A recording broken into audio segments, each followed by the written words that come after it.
Hello friends, welcome back to the channel. Today we will discuss a question from quantum mechanics and it is about the relation between de Broglie wavelength and the accelerating potential acting on a charged particle. You can pause the video and read the question. Now let us find the relation between de Broglie wavelength lambda and the accelerating potential V. Momentum is related to the kinetic energy by the equation P is equal to under root 2mk, where p is the momentum of the particle, m is the mass of the particle, and k is the kinetic energy of the particle.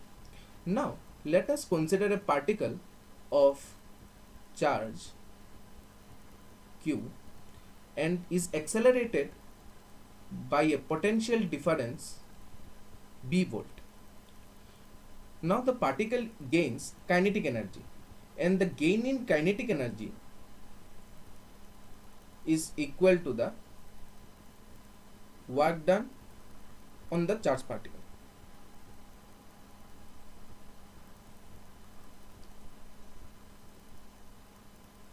So the gaining kinetic energy is given by K and the work done on the charged particle is given by QV. So K is equal to QV. Now substituting the value of K in the momentum equation, we can write P is equal to under root 2m QV. So by definition, what we know, the de Broglie wavelength lambda is equal to h by p. So if we substitute the value of this p in this equation, we can write lambda is equal to h by under root 2m QV. So this is the relation between de Broglie wavelength lambda and the accelerating potential V. Now if we plot a graph taking lambda along vertical axis and 1 by root v along the horizontal axis, the variation of these two physical quantities will be a straight line. In a graph plot, lambda versus 1 by root v, there are two lines, line A and line B. Line A represents a particle and line B represents another particle, and both the particles are having the same charge. Now we have to find which line represents the heavier mass. As we know, the relation between the de Broglie wavelength and the accelerating potential is given by lambda is equal to h by under root 2m QV. Now if we need to find the slope of the graph, the slope is equal to lambda by 1 by root v is proportional to 1 by root m.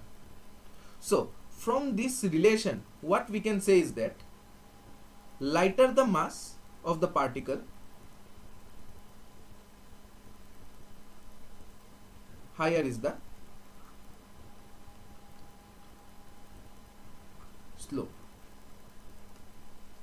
Now let us see the graph. Here line A represents the slope SA and line B represents the slope SB.